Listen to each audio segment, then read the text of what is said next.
So here we are. It is it is Marta, the fourth of Arock, and who is up for the caller? If Jay can't make it, it's going to be Richard. Did you do it last time? I can't I remember. think so. Yeah, a couple. It was The one actually- before last. Okay, the one before last. Okay. Yeah, on our Well, way out of the dungeon, I think. I'll cycle around here. The next person after that would be Father Bloombad. Heretic, would you be willing to be the caller tonight? Yeah, sure. Awesome. Okay, so here we are at the inn as usual, and this is the evening before Marta the Third, and Hey, Ross. yeah. I'm sorry to interrupt. I'm trying to get. I found the link to Roll20, and it says I've accepted the invite. And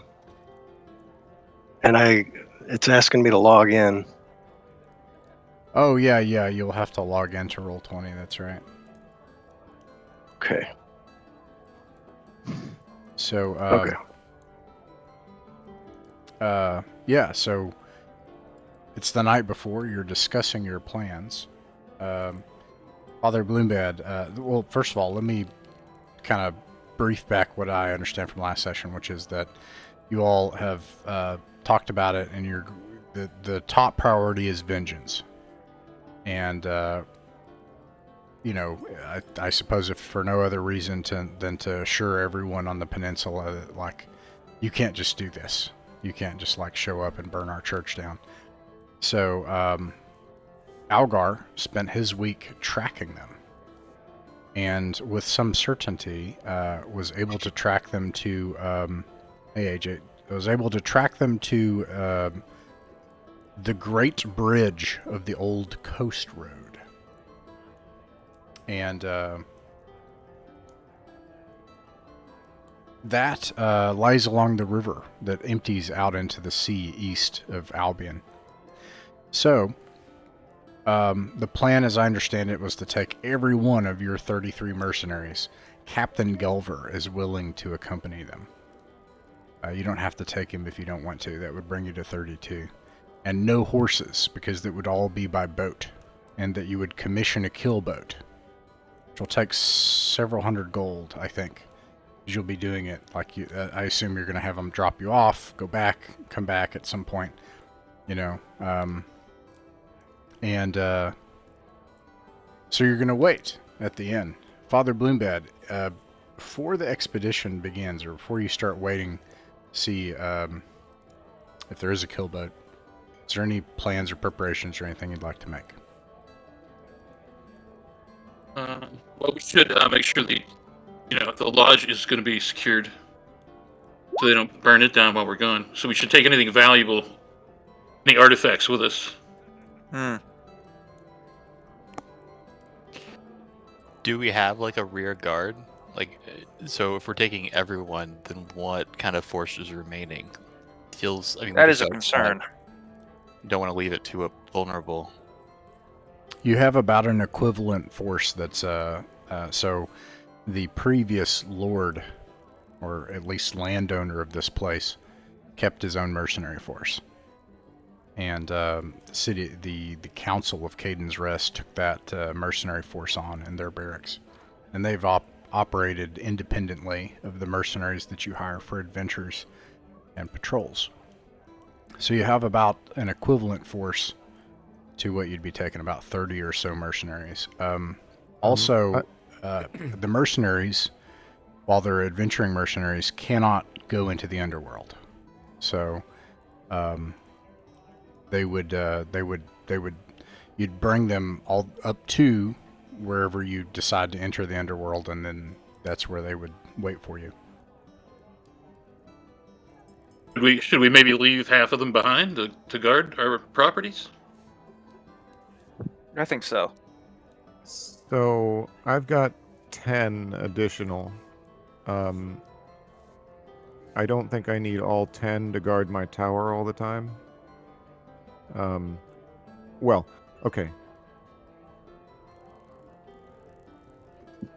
I'd like to have Monacan basically, like, listening for any room, like him, and I'm not taking Lock. Well, should I take Locken with me?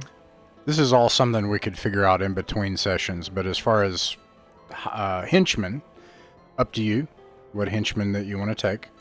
As far as mercenaries, I've got that we're taking all of them, but do we want to cut that in half? The mercenaries you have, Magnus, are not adventuring mercenaries. They are house guards. I know, I was just talking about allocate. Okay, so they wouldn't be able to assist the guards of the town in their, Of course. like, beef up their... Yeah. But, yeah, so I suppose the big question here is, are we going with everybody, or are we going with part of the folks or none of the folks? Father Bloombad. Yeah, my vote would be to leave half of them behind. I mean, we're going to have 33 guys standing outside of the dungeon, you know? I'm inclined to agree with Father Bloombad in this one. If that's the case, can I suggest we take most of the bowmen? Yeah, I'm cool with that. They're all Sure. trained as bowmen and horsemen at this point. Oh, okay. It's just a matter of how much you want to pay them. So, okay. We'll leave half behind to guard the lodge and the tower. We just split them up so that there's an equal amount on both. Gilver is an adventurer, a leveled adventurer. Do you want to leave him or take him? This is actually... this is an Algar question. He's a follower of Algar, yeah. I mean, it's also Thinking a for a Flanagan question, but... No, I know.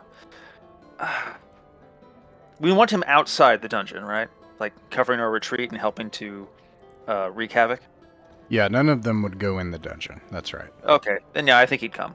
It makes sense to me. Okay.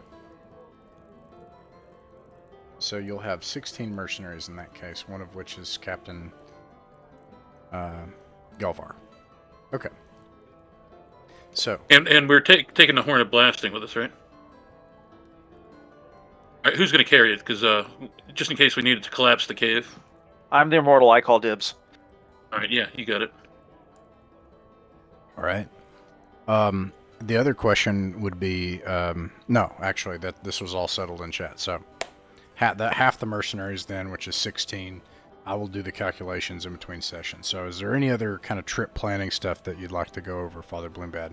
And yeah, you can take all of the magical items and different items that you have it on the boat, have the mercenaries carry it, presumably, right? Like they're gonna set up a command post or an outpost, and hold that ground until you return or something. Yeah. All right, yeah, Find a suitable spot for it. I'll purchase like 50 rations if somebody else wants to purchase some more. Yeah, and to be clear for the new players, what Heretic's talking about is rations for players, because I always calculate all the expenses of the mercenaries after the fact. What's the rate for the rations? If anyone's got that open, I can get it. I'm looking it up right now. It's a gold piece. I'm sorry if you're asking a different question, but if you're away from your estate. Yeah, dried or gold piece. So yeah, I'm going to buy 50 rations. All right. I will do the same, I think. It really is a gold piece a day. That's bonkers. Yeah. Yeah, and if you don't have it, you don't eat. So I suppose that is... Oh, go ahead. Yeah, should I mark off some, since I was kind of penniless and threadbare this week? Because I had 10 days worth of rations that I had bought. Yeah, so that is actually true. And I would propose for both of the new players, somebody probably ought to help them out. Like, as far as equipping them for an expedition, since that would essentially be their very first mission as adventurers, they probably shouldn't go into it without food. However, from the last session until now, you should have expended 7 gold, if you have it. If you don't have 7 gold, if you had the 7 rations, yeah, you would have consumed 7 rations. That's right. All right, I will give each of the new guys 50 gold. So the cost of housing includes food, correct? Actually, Yeah. hang on. I can cover you guys, especially since I've been dragging you guys along.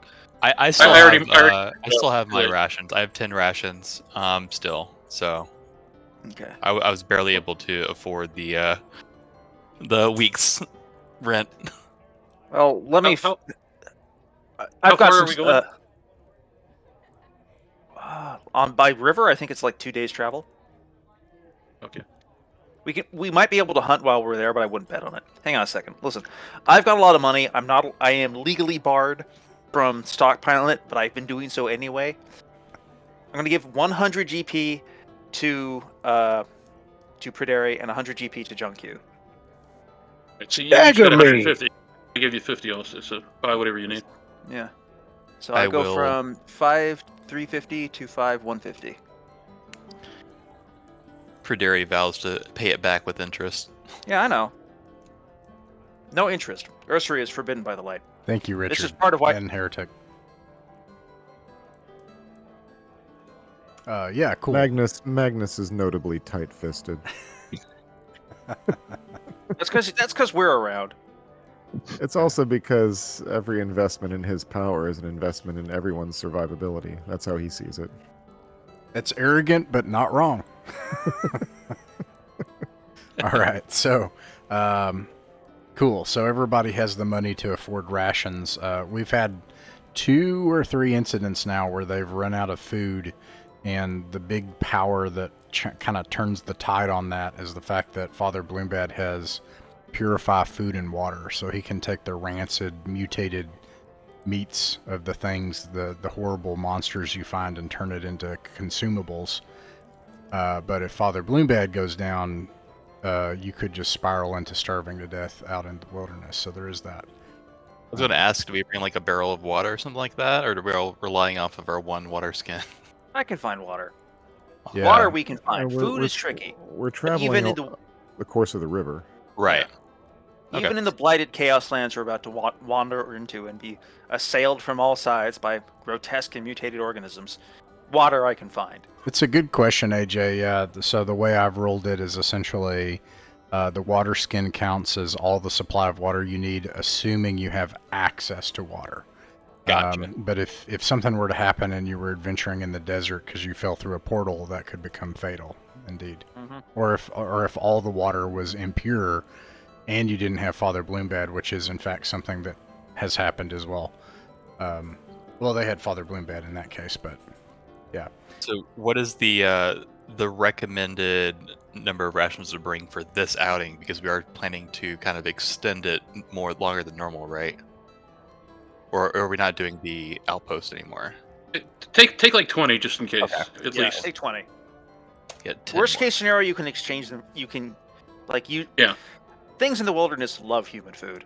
I mean, they love eating people even more. But, Yeah. you offer them, hey, would you like some hardtack? And like, what? Pre-processed starch? Gimme.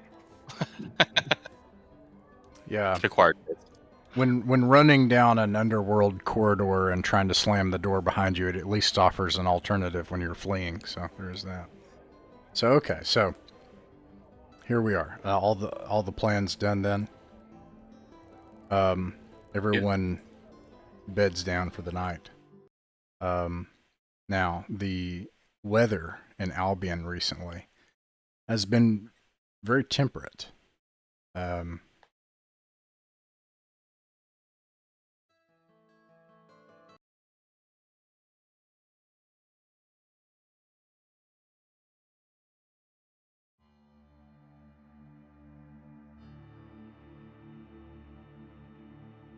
And skies have been clear.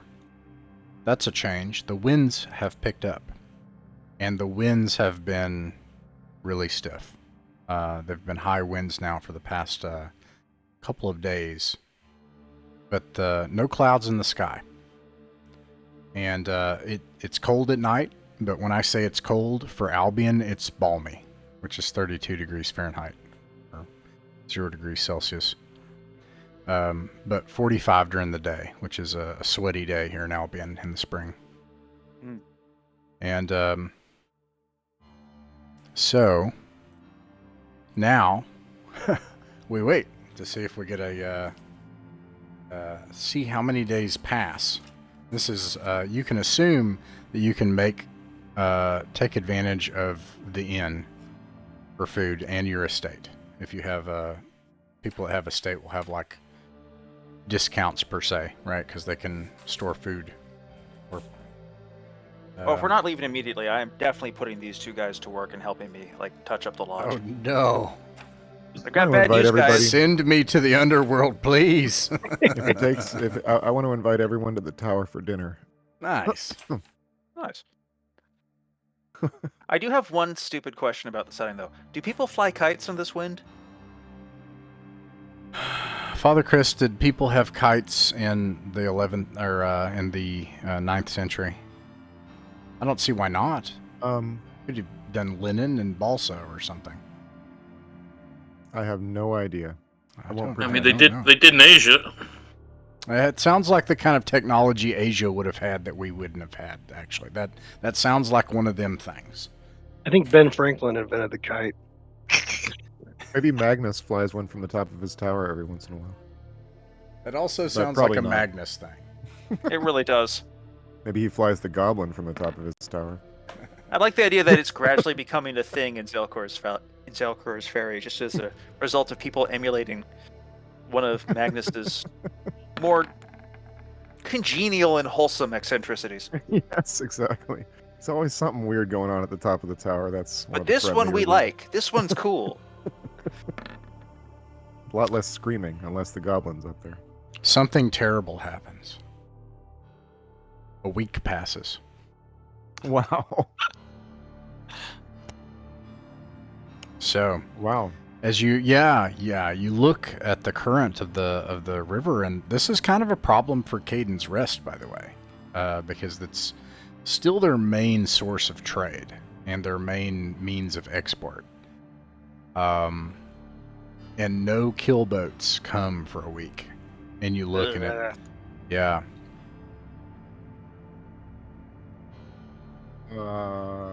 Do we want to just keep waiting? Is that even possible? You can wait as long as you want, but that would be time not adventuring and not getting treasure, which is a cruel irony to have two new adventurers with no money and be in this situation. Can we find out what has gone on then in Caden's Rest during that week? Yeah. Let's get some intel. Yeah. Like, let me check with Monacan. What does he have for me? What do his thugs have to report? Oh, I mean, all is well. Yeah, I don't have any. Actually, let me look at the dice rolls again here. 9, 10. Yeah, rolling high means nothing has happened, and that is what has happened. Right. Let me also make sure. Yeah, this is every day. I will also. I'll also count this as a couple of previous days. Oh, Good so news is close. I can get another scroll done. Ooh. Yeah, I'll do a scroll also.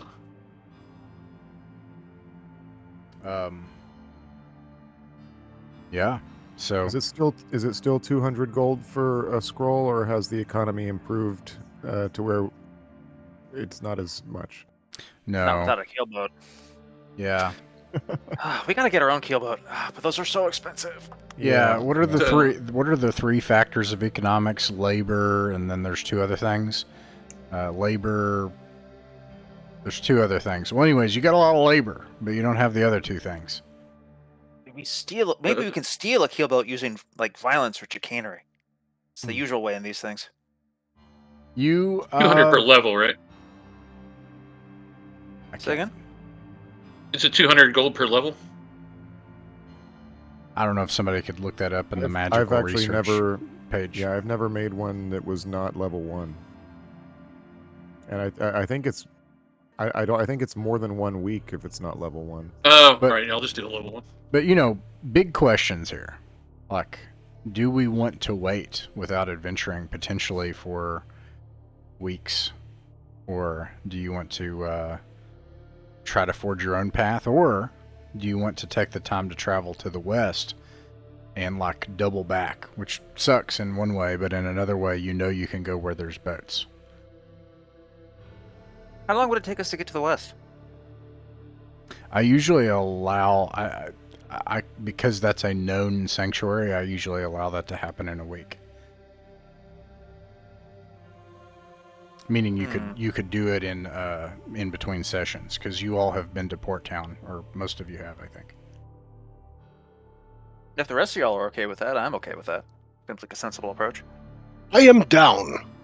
Better walking than sitting. Okay, so we're gonna travel west. I don't have a map for that, but let's do it. So we're bringing extra rations now.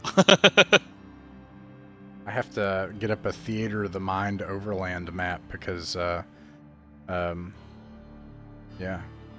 Just a huge compass rose.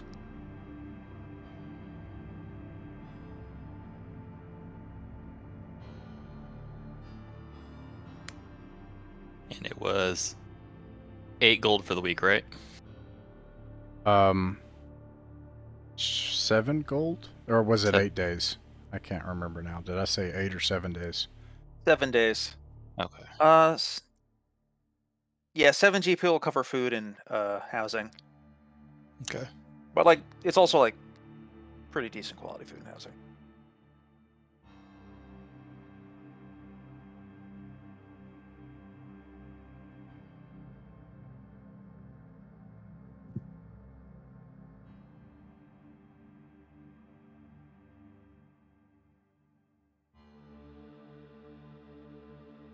Get out a bigger map for myself.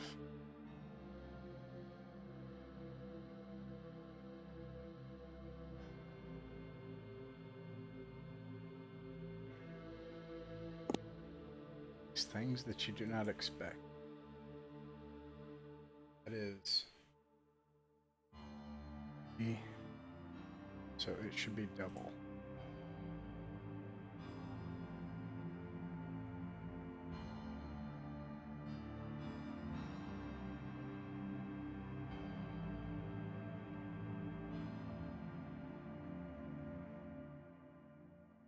All right. So you take the West Road. Let's see what you encounter out there.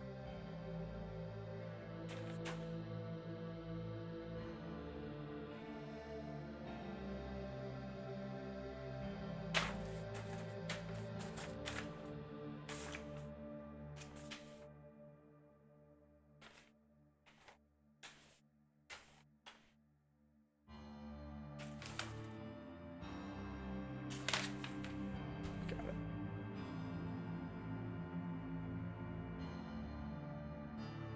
And I assume you stay along the river.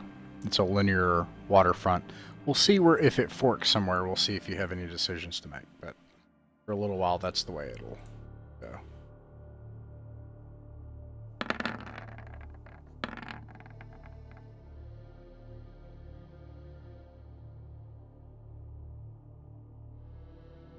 He's making alarming noises, gentlemen. I wasn't expecting this. In retrospect, you know what you guys did last time is you paid that goblin captain. Like in advance. You were like, no, we want, because you had an appointment, remember? Like the Sprite Festival. So you were like, we want to know the boat's there. And I think we've all learned, oh yeah, we should do we should like make sure. Okay. So Boats are inconvenient creatures, always floating hither and thither.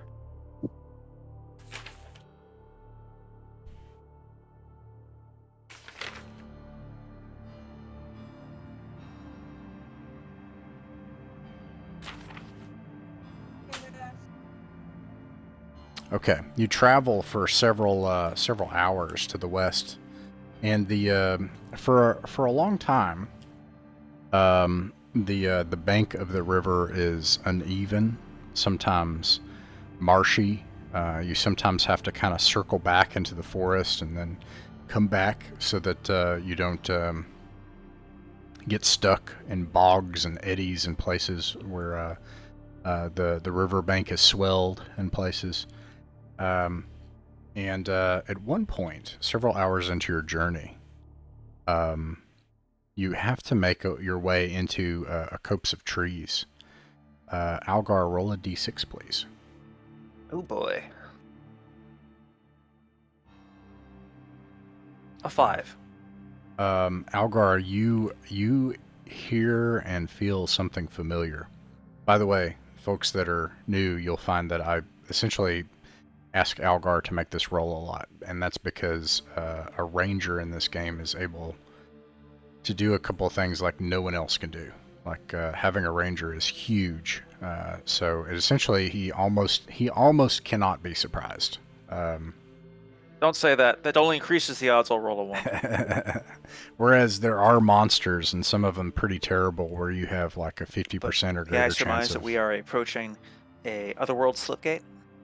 No, in this case, you see the forest floor, the deadfall, and even the marshy peat and things around as you're kind of about 30 yards off to your left front. It's like it starts to rise, and you hear this tinny, squeaky, squelching noise, and it's almost like the forest floor is waving with motion. Ah, yes. I'm afraid we have a rat tide, if I remember correctly. But don't no great fear. These are fierce and desperate creatures, but we've dealt with their like before. I'll take point. Magnus can put most of them to sleep, and between the rest of us, I'm sure we can route them in good order. Unless, of course, he rolls insanely high on the number appearing check, in which case we may have to climb a tree. All right. So, what do you all do? Do you like Father Bloombad in this case? What do you all like hunker down, or try to hide, or prepare an ambush, or what do you? Yeah, I mean, Algar, it's going to be an imminent attack, right? Say again? This is going to be an imminent attack, you suspect? Yes, we have a tide of ravenous rats incoming, if I remember correctly. Well, let's form up. I'll get my sticks ready. Oh, you get the snakes ready, Yeah, or just the sticks? yeah. People. Yeah, I'll get the sticks ready to cast, Okay. and everybody should light torches. Is this a swarm that looks like normal, like really big rats, like gargantuan rats, or? Yeah, this Our is experience, they're big rats. They're about the size of medium-sized dogs. Like a bunch of Yorkies. I would say it's somewhere.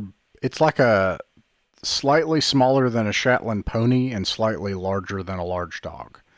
And they're no, it does not look normal because it looks like the forest floor is just like a wave. Like there's just like dozens of these things, in fact, and they swarm towards you all. I assume you probably aren't necessarily sleep. just up front. You declare sleep, okay.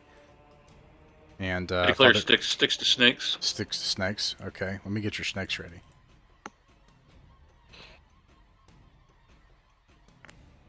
I can duplicate these depending on how many you roll. Whoa. 12. I think I'm going to start off with the short bow. 12, okay. Seven of them are poisonous.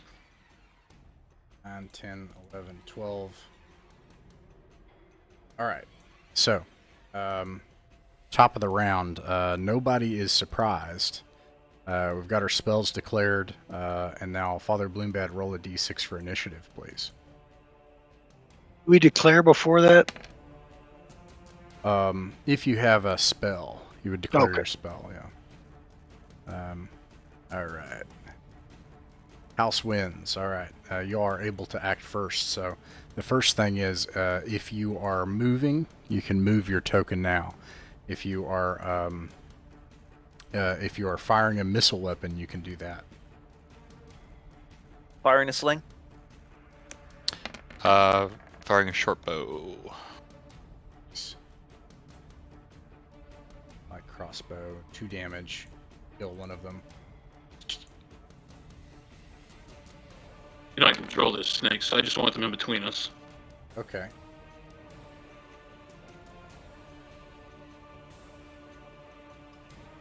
Are they good to attack? Are they close enough? The snakes, they can move to. Wait, no, you have to cast the spell first, which will be. Oh yeah, that's right. Yeah, Yeah, actually. so I'm casting it now. Then yeah. So they will not actually be there yet. They'll be there the next round. But you can decide where you want to cast. Let's see. Locken killed one as well, and wounded a second one. So you all just start firing arrows into the brush. You can see some of these things squeak and screech, and blood fly up from the underbrush as the kind of front rank of these dog-sized rats erupts from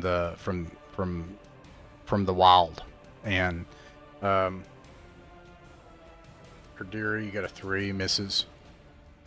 And let's see. So everybody has moved, right? If you're moving.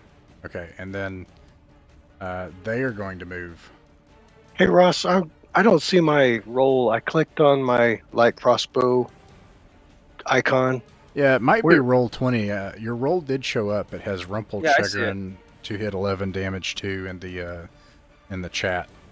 Try scrolling down. It might actually be. It doesn't scroll down automatically sometimes, but this is what I see. It posted in the. Chat. How do I get the chat? You want to press speech the bubble. button. Yeah, the button's in the upper right. You want to click the one that looks like a speech roll. It's the one that's highlighted right over here. Now, a problem Sorry, with I've this highlighted is it in the. that the rats, the spell hasn't cast yet. The rats just like swarm in around you all.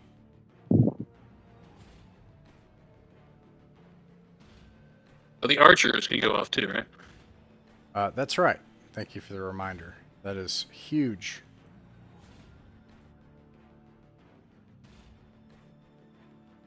For all archers. Right back.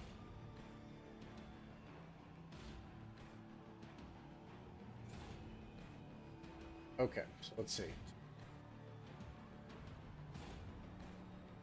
16, 32.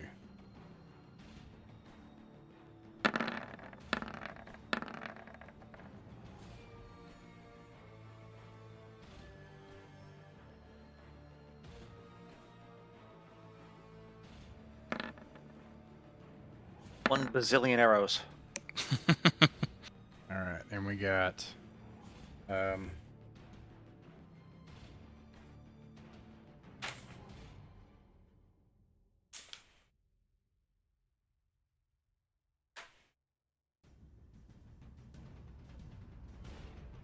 giant.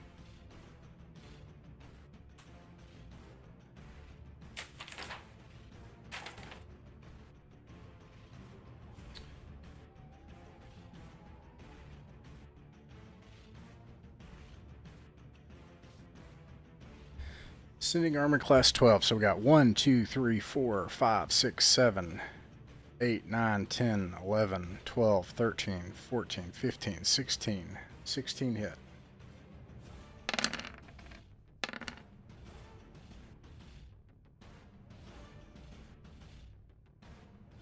It's 4. Let's see. That kills 16, 15, 14.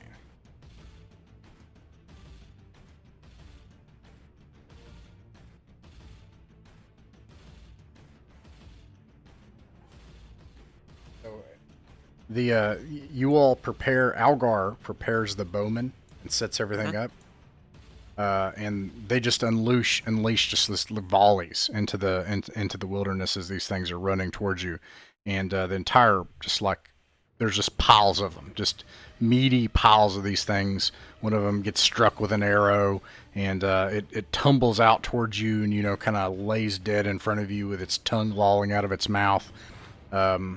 About half of their number remain. I think this is extraordinary enough to call for a morale roll, which they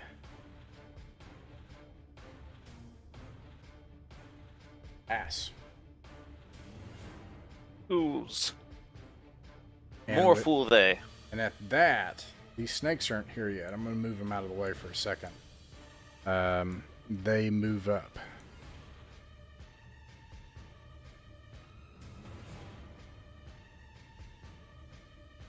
Wait, hang on a second. That one's Flanagan. Flanagan's not here today, I think. Flanagan is not here today, but I think he'd probably be up front in lieu of the other Yeah, true. characters. And I assume he would want to go on this journey when he's able to make it and return. Agreed.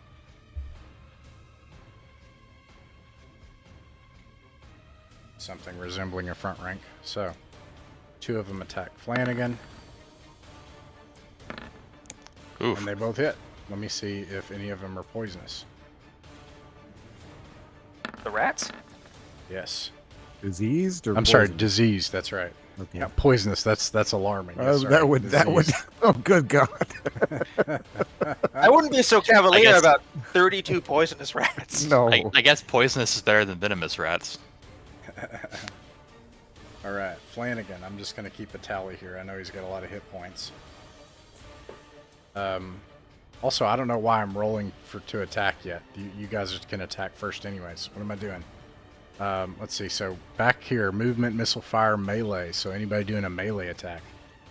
And of course, Flanagan's an absolute monster. Can attack 5 of them. 1, 2, I 3. can roll for Flanagan if you're okay with that. Yeah, if you want to. You can do that and attack the same ones on your front flank there, so you can attack What? once and then Flanagan can attack 5 times.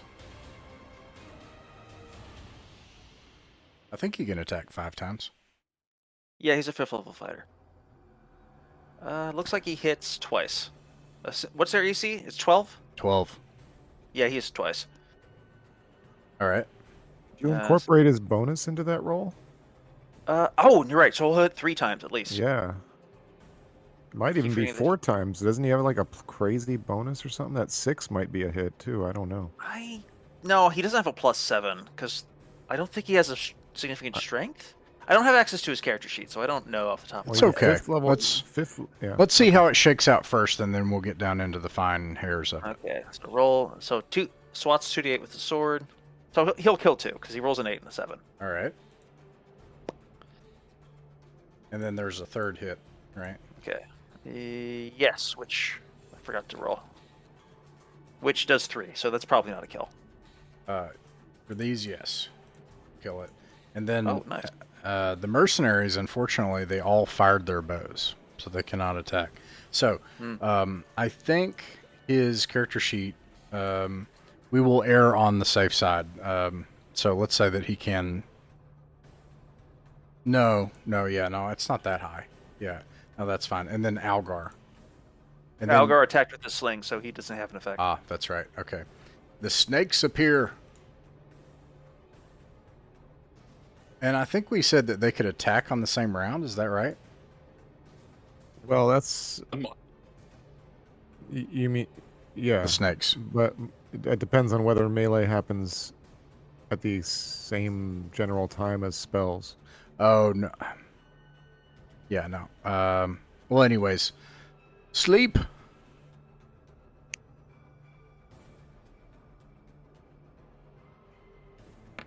Six Nice. go down. Oh, there you go. 1, 2, 3, 4, 5, 6. That's the majority of them right there.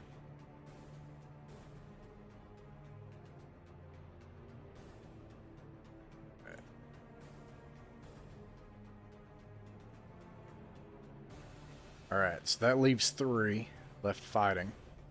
Actually, this one's wounded. It had a chance to get up to 2.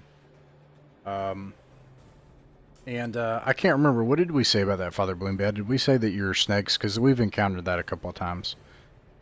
Yeah, I don't recall. All right, we'll say that Is melee after spells or before it? And I don't think it says. It just says melee and it says melee combat and spells initiative makes any melee or cast spells. So you can do either. Spells take effect immediately. So there you go. So yeah, there we go. all right. So I'll do the poisonous ones first. All right. See 2 of them hitting there, 3 of them hitting. So I'll go ahead and make some saves. And one of them fails and is dead outright right away. And then the next 5 regular ones will attack. They'll try to attack the wounded ones. All right. And they do 1 damage, right? So, Yeah, I believe so. all right. So I see that kills the wounded one. And you have another one that would wound another one. All right. That leaves 2 of them. I think that is everybody.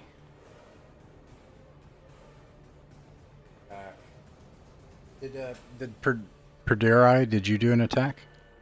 He used a bow. Ah, very well. Yeah, that's right. Did you get your second bow attack? Do I get 2 bow attacks? Mm-hmm. Yeah. It's a function of the bow attacks, not a function of your level. I did not make a second bow attack. But I think the crossbow, I think you get 1 crossbow attack, if I recall correctly. Then you reload or something. Is it It a does more light? damage per hit, but Is it a light or a heavy? I got a light crossbow. That's 1. Okay, That's misses. fire rate of 1. All right. Yeah. These 2 are going to try to attack Algar. Last 2 survivors. All right. And does a 14 hit? no. All right. They miss. Since you're right there, Algar, why don't you go ahead and roll for Flanagan and you and see if you murder these things? Okay. Flanagan first, since he is the blender. Yes. You don't want to roll initiative first? Hit, hit, No, hit. I don't. Yeah, he'll take him out, but let's roll damage first. 2 5s. All right.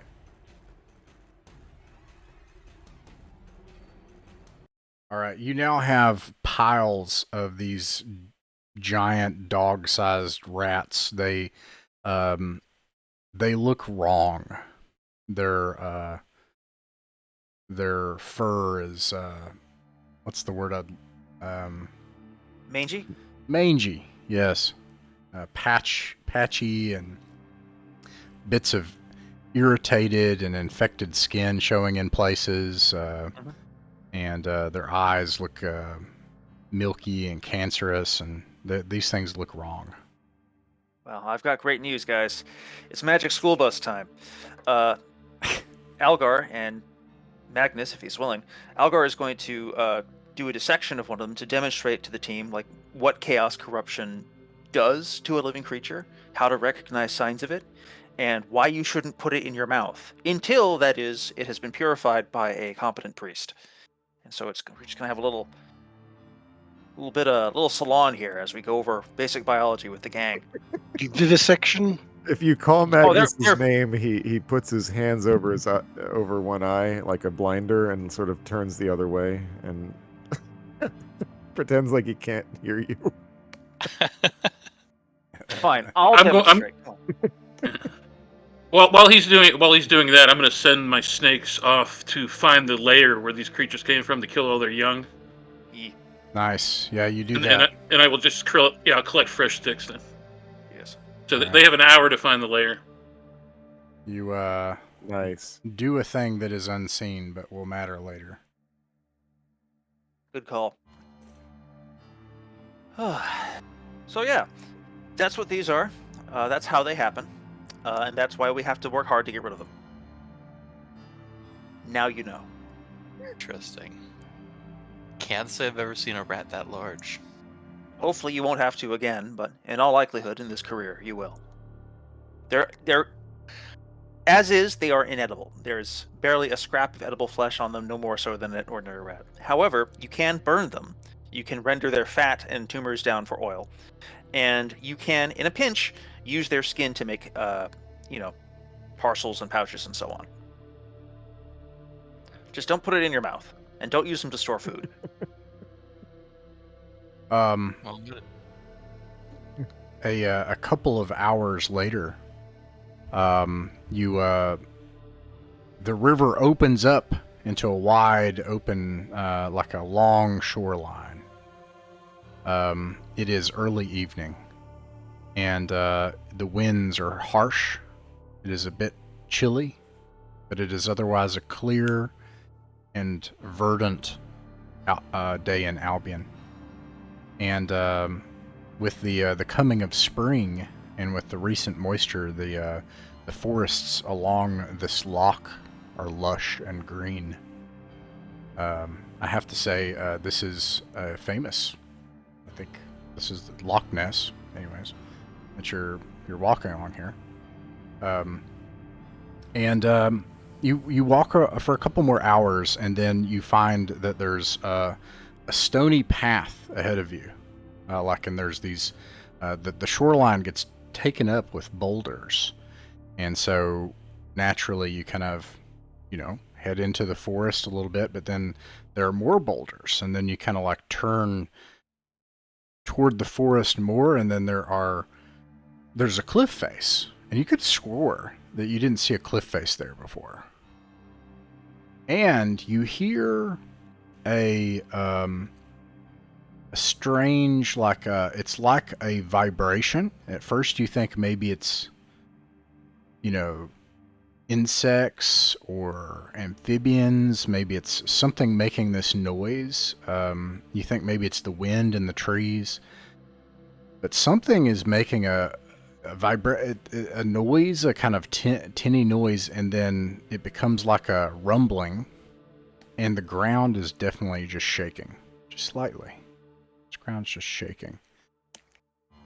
And you stand now before this cliff face after having avoided the shoreline, and you look and you're like, you'll have to go all the way back around and go the way you came if you're going to try to go around this cliff. Or you'll have to climb the cliff, or try to climb the boulders, or swim the lake.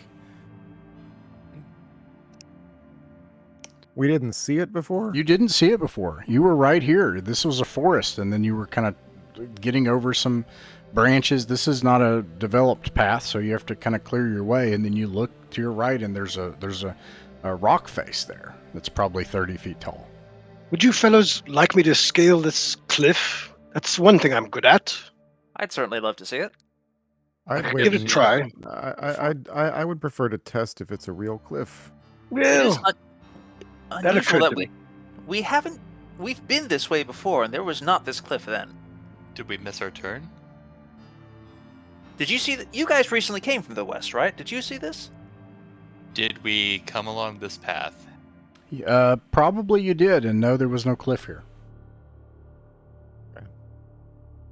Something intriguing is occurring. I'd like to detect magic. You have the spell Detect Magic? I do. You detect magic. What does it look like when you do that? I'm curious. I can't help but ask. I know. Like, what does it look like when Magnus does that? Or is it subtle? Like no one would know.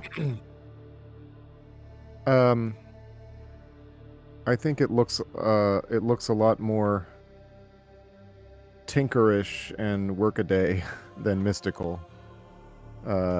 He walks up to this cliff face, and after looking at it for an unreasonably a long time without blinking, then begins poking at it with his staff, and tapping, and then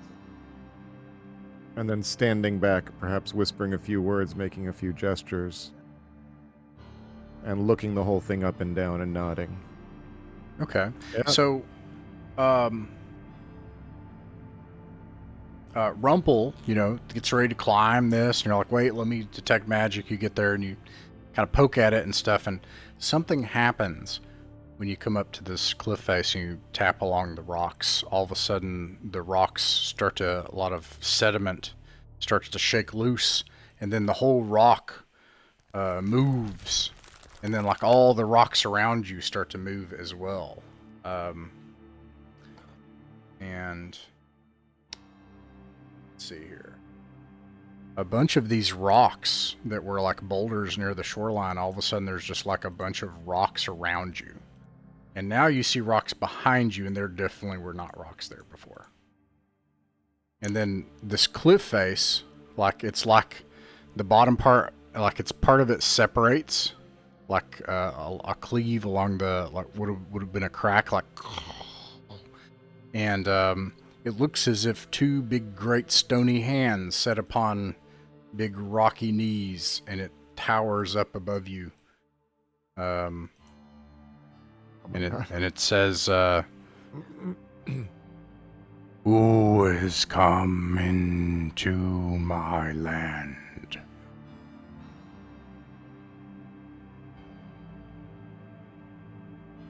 Just small travelers, sir. We seek the road to the west. We mean no insult to your beautiful stones or to your majestic cliff face. I was just admiring the sheer monstrosity of this quite impressive cliff face. I just wanted to. It made me want to leap up to the top for a better prospect. Quite lovely. Grandeur, imposing, majestic. Yeah, and towers over you, in fact, looms this thing. And it looks like that picture, like what looked like feet going onto knees all of a sudden become legs, and then this boulder with these big stone leg things. It says, and you realize that vibration has increased, and the ground is like kind of shaking a little bit, and then there's this like humming, like like constant kind of, all around you. Anyways, he says, it is small travelers who have sickened the stones.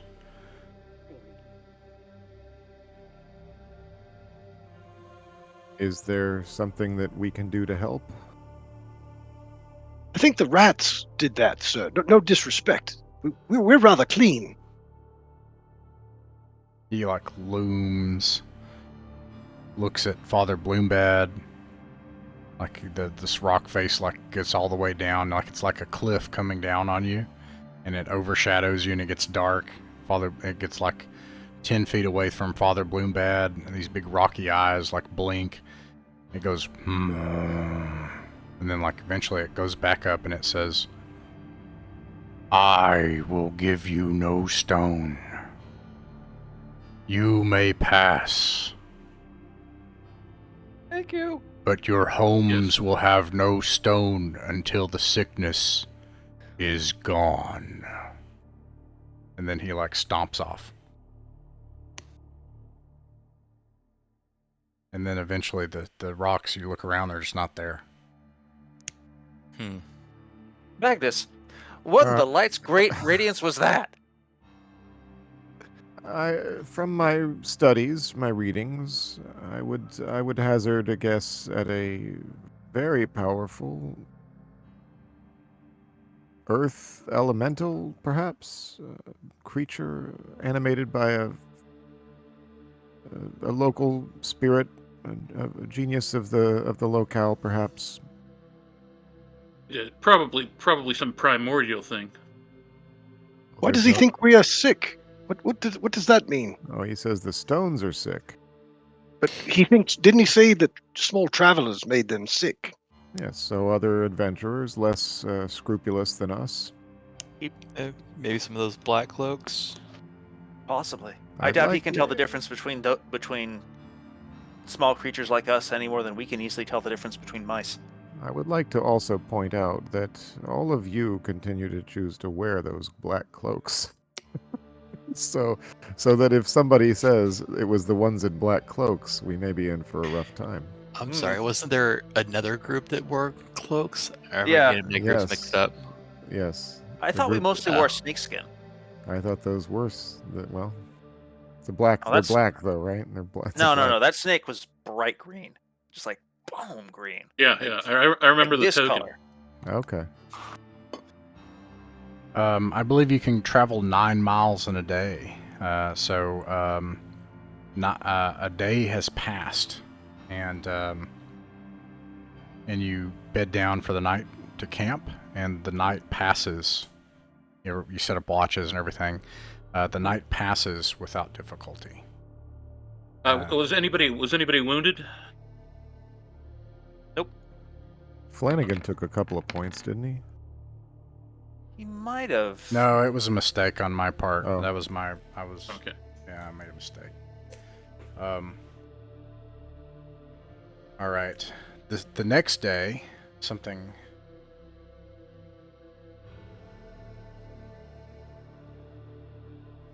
Science time.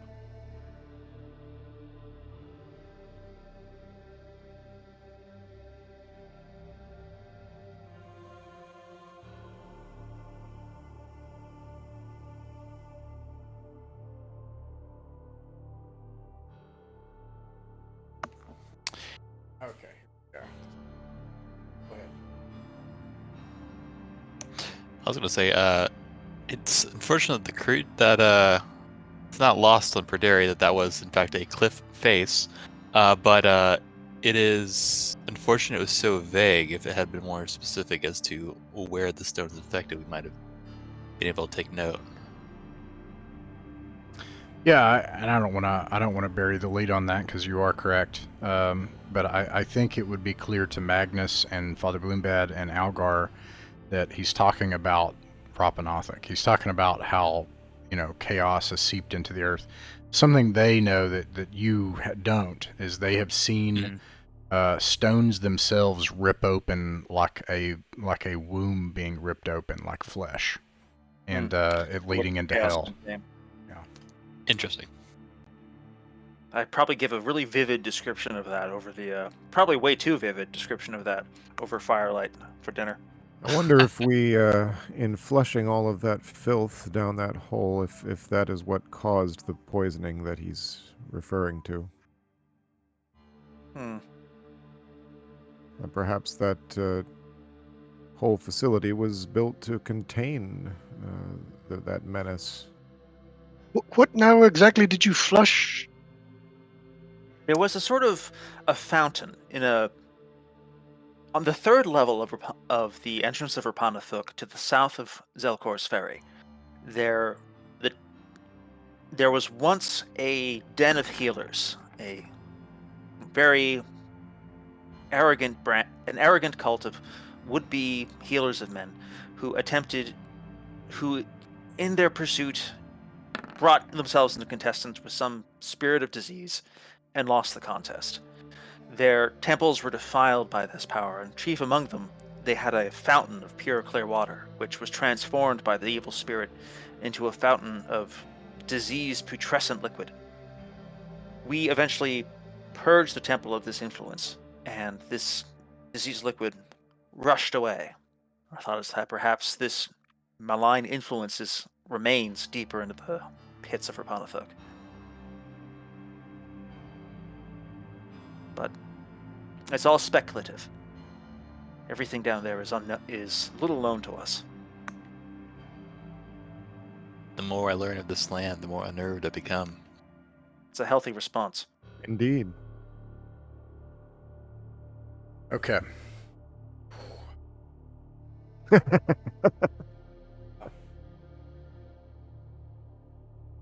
have to kind of do more calculations on my end because I was not And I'll put in more filler. prepared for. Yeah, no, I appreciate it. Yeah. It's help. What are we doing harm to the very earth itself by trying to purge this place and restore some order? Yes and no. An act of surgery does harm, but sometimes some small harm must be done to alleviate a greater, as when one carefully cuts into a wound to extract a barbed arrow, or when, you would reach into the body and extract a polyp. The difference is a surgeon usually knows what he's doing. Mostly we just flail about in the dark and hope to get it right. We have some intelligence. We operate on some intelligence, and we have the advantage that stone cannot bleed to death. Okay, so But yes, we are improvisational. day 2 of your 90-mile journey to the west. I'll make it 70 miles. You wake up in the morning, start heading west along the loch, along the shoreline. You travel for several hours, and then you see another kind of part where the tree line comes out closer to the lakefront. And in the tree line, you can see piles of these dead rats. Someone else has been busy. Wait, this isn't the same pile we left behind us, is it? No. Okay, good. Father Are there Bloombad. signs of Yeah. rat or snakes? Yeah, they are surrounded by sticks, suspicious sticks. Yeah, right. Yeah, there are also a bunch of sticks they're around them, yeah. Yeah, and anyways, then you travel on the rest of the day without trouble. You make it halfway down the loch. You can see ahead a forest valley feeding in towards where the loch narrows back into a stream off in the distance, and surrounded on either side are the steep, narrow reeks of the Isle of Albion, kind of forming this lock valley, this very narrow defile that makes this narrow lake feature. And you travel all the way until night, no problem. It's nightfall, and you set up camp. Who is on second watch in the night? Or would you like me to pick, or would you like to roll? A D5 if you roll randomly. Always roll. D5. The newbie should take the painful watch. I'll do it. Well, I rolled and well, okay, yeah, sure. That's the courageous of you. So let's do Fruitery, it. you want to join me? So this would be presumably a host of mercenaries, and then Rumpel. Okay, and Rumpel. He may be Prudery, but I call him Prudery. Rumpel, roll a D6, please. Okay. Uh-oh. That's not good. I take it. Not for you. Oh boy. Oh, God. I'm He sorry, actually man. closed his eyes. He closed his eyes. You hear a noise. You hear this noise in the night. Let's see. Let me find the noise.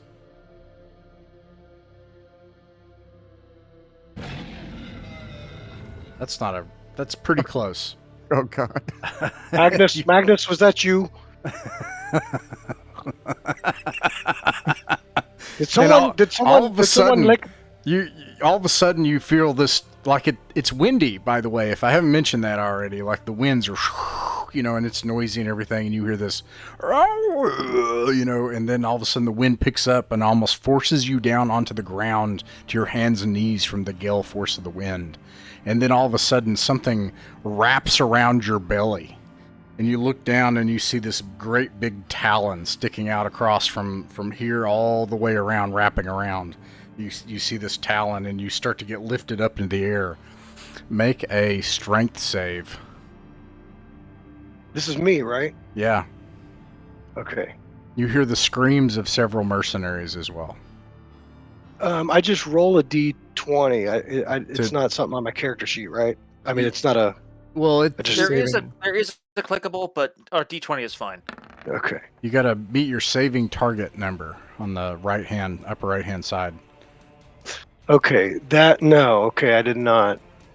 Okay. Uh-oh. My target number is 15. I rolled 11. This you see blood coming out around the talon as this thing digs into your belly, and you realize that this thing has no intention of keeping you alive. It's just found a snack in the night, and as it digs into your intestines, you can see another great big talon twice the size of a man off about 10 feet away from you to your right, and it's got a clutch of mercenaries just like they're morsels. And they're screaming, and you look back and you just see this massive body with huge feathered wings going out 30 feet to either side in the night air before you pass out and you lose the blood necessary to not know what happens to you. Right before I pass out, I say, "Do you know who I am?" Do we just random encounter a rock? It looks like we might have. He got what it came for, I guess. Oh no. Is he dead? Do we wake up? So I mean, I assume that someone would probably wake up and then wake everyone else up eventually, and then you just see spatters of blood in a trail along, and then you see a spatter of blood at the top of a tree at the edge of your lantern light, your campfire light, and 3 mercenaries are gone, and Rumpel is gone. Ooh, buddy. I never should have told him. I gave him bad luck. Okay, we gotta go find him. Or at least try. Go find him. Okay, can we see which direction? Can we see? I mean, what's left of him?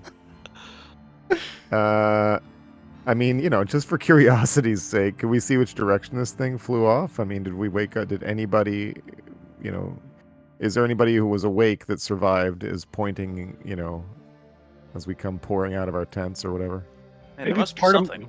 of my duodenum got left behind. You can go ahead and roll up a new character while we're investigating things. Oh. We'll work on it.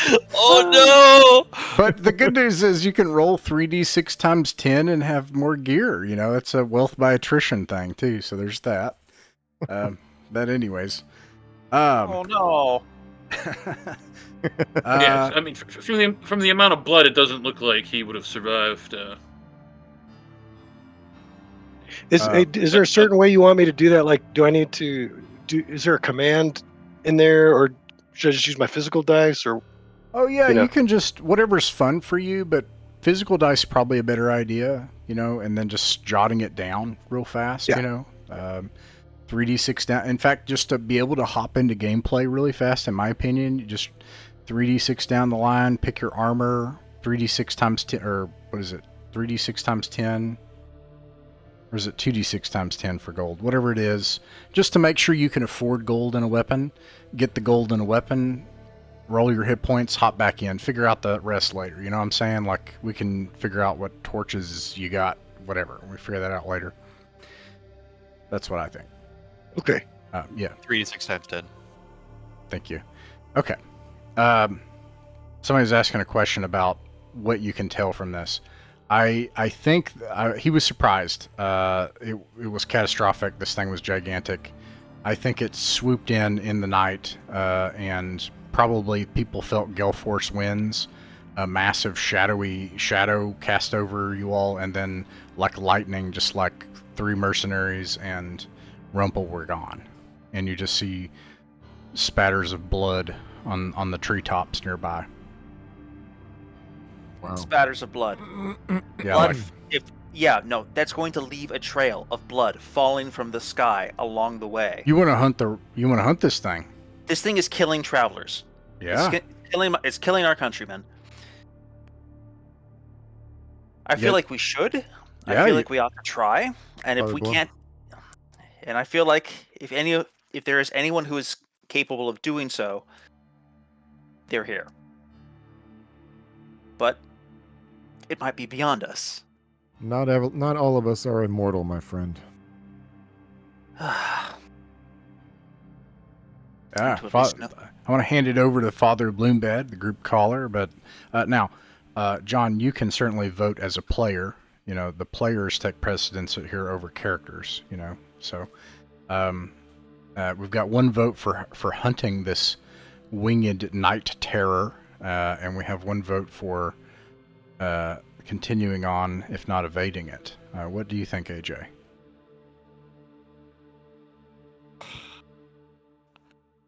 I think Perderi is a little shaken, but he will probably follow whatever direction Father Bloombed goes.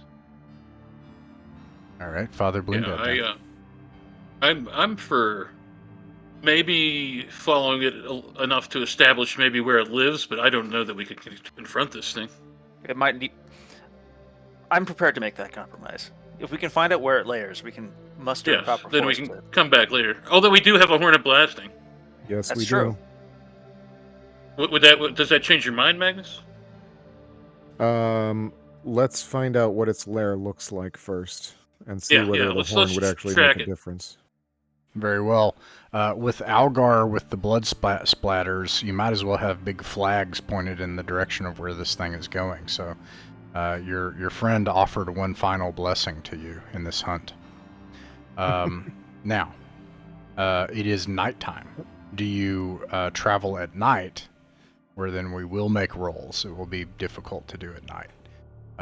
Or do you wait and then possibly you might lose it though, so. If it hunts at night, it probably sleeps during the day. So, I mean, a blood trail is a blood trail, unless the blood disappears. It's food. It'll be eaten. It should actually be easier to follow the trail in the day. That's my idea. It's not raining. And I have good news, by the way. I was thinking about it. If we end this session in the overland portion, you can pick the sanctuary you end up at. That's our convention. So you can pick Port Town, and then at Port Town you can say, "Hey, I'm going to hire a boat," and then you take the boat all the way back, etc. So, A boat staffed by a brand new level 1 sea captain, conceivably. Mechanical question about convention. Are we going to fast forward a week? Are we going to rejoin real time, or is this will we have spent a week and a half or 2 weeks in whatever sanctuary we choose? I guess. Yeah, no, we did lose a week, and then it'll be the week plus however many days, and then I'll. That's a good point. I'll have to think about that, but it might be 2 weeks, so you may end up actually starting the next session further ahead than 1-to-1 time, and it'll have to catch up after the expedition. Yeah. Well, I'm sorry. Okay. Richard, what was your question again? I apologize. I was trying to think about that stuff. Weather. Weather. Clear or raining? It is clear. Okay. If we wait a full day, the trail will be down to 80% chance of me tracking. So I think we can wait a few hours for the sun to rise. So everyone goes back to sleep and has a wonderful. 3 Absolutely hours of not. No, sleep. we're gonna find it. We're gonna go scoot over to someplace that has better tree cover. I mean, I hate to say, these days I sleep like a baby. It's not. It doesn't. It's not the first time. You something have like seen that's worse. You have seen worse. Okay, so you get what sleep you can, and the sun rises, and Algar, you quickly see that this thing, its mighty wings can carry it some distance. You think that at the very least it might be a day's travel. So let's see if anything happens during the day. There is something that happens during the day. Why can't we ever be trapped in an overland journey over someplace that's pleasant and nice and comfortable, where our random encounters are wandering bards or salesmen offering us honey? Something Rivers of chocolate. terrible. Why haven't I been has happened evangelized by twice. a random monk into some new heresy? That one does happen every so often. That one. Yeah, but it's happens always a sometimes. horrible heresy. It's never a Yes. fun heresy. This is true. I never get stuck into Trinitarianism versus Unitarianism. It's always about Oh. should we worship the light or should we start feeding infants to this giant snake? It's true. Really quick, I'll post in the chat later. There's one of my favorite OSR random generators is Random Heresy Generator. Have you all seen that one? It's so good. I'll No. post it. No, that later. sounds great. Yes. It makes up heresies, and then it comes up with the counter heresy and all this kind of stuff. Okay.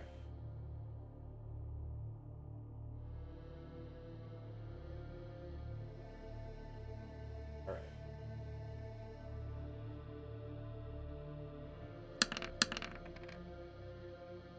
I have a Is that a stamp stamp? that Oh says heretical garbage. For research purposes only. Algar, roll a d6, please.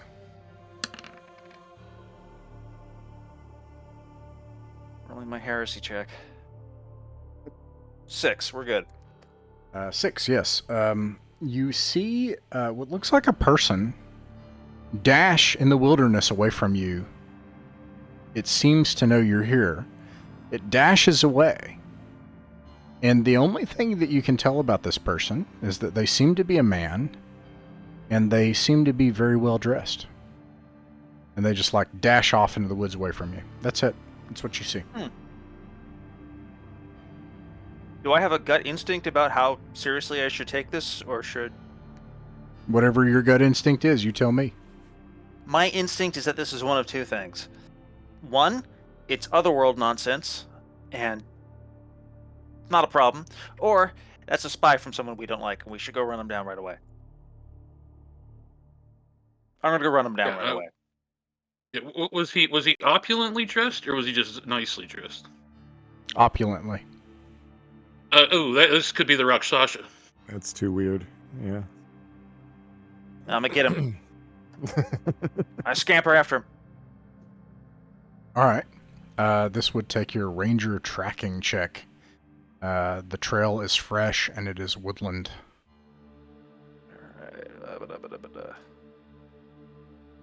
I don't totally blow it, but it's a mediocre result. Oh, But that should be enough. That should be enough. Yeah. But if he has unusual anti-tracking capabilities, maybe not. reroll your surprise check. 4. You're not surprised. You in fact see him up on a high tree branch, sitting casually. It is a man in the form of a tiger, and he looks down at you. Let's see here.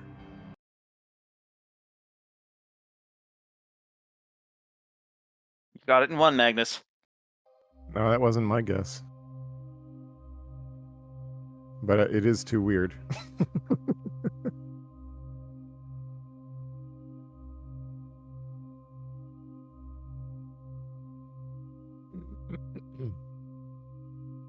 He's just dangling and kicking his legs as you come up to him, and he says, "Why do you trouble a traveler in his... Why do you trouble me, Algar?" Hello again. I trouble you because I prefer to know where you are at all times, especially given the oaths you have made. You are more mortal than you think if you think that you can do that.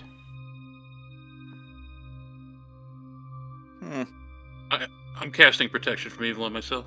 It's All right. probably a good call.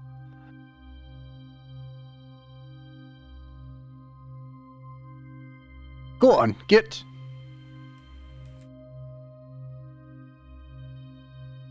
Thinking this over, I don't think I actually have any way of trying to decide if we can tangle with him. You could always huff and puff, blow his tree down. Yes, you could. But I don't know. Do you guys want me to take a shot at it? Because I'm willing to roll the dice on that. Oof. This guy will continue to be a problem for us for some time. And if TPK. Yeah. TPK. he is Uh, a Rakshasa, yeah. that is not a small opponent. No. We may want to counter blessings that he isn't deciding to just bring main force against us. So you want to try to attack him? Do I want to? Kind of. Am I going to? No. You're not going to. No, I don't think so. All right, I'll toss the ball back over to Father Bloombad. Y'all can make the decision. What's the plan? Yeah. Why do you follow us? Scramge does not follow. Why you follow Scramge? Yeah. Well, you did say you would kill us the next time you saw us, and here we are. I still promise that. So it isn't your intention to kill us right now? No.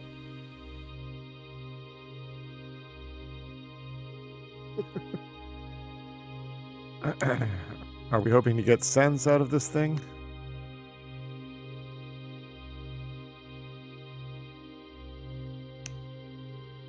I don't know. I mean, Magnus, what do you think? I mean, do we... What are you doing out here? Traveling. Yes. From point A to point B? Where is point B? He points at Magnus. He understands. It just seems an awful coincidence to run into you out here. If it is awful, go on. I'm inclined to do just that. I'll trust Magnus on this one. I can't remember precisely what the capabilities of a Rakshasa are, and I'm not going to cheat by looking them up, but I remember that they are not opponents to be taken lightly. And I am not inclined to come to blows with one if I don't have to. May our meetings All continue right. to be peaceful. The last time I saw you, I will kill you. He disappears. That man's having too much fun.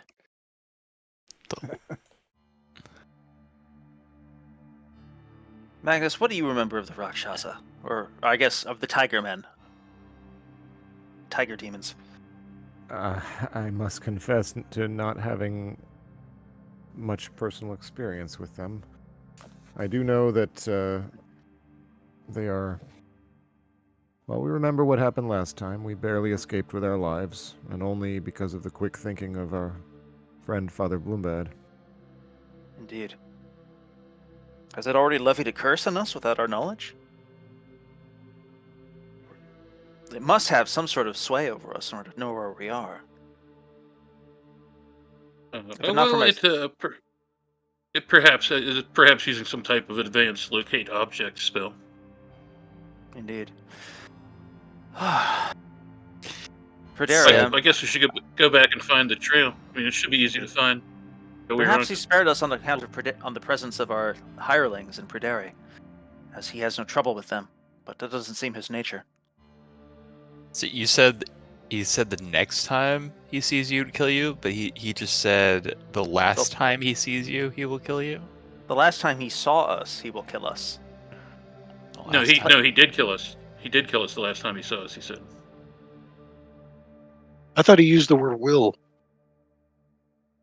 He was definitely playing funny games with tenses. Nonsensical. Do his threats have conviction, or are they hollow?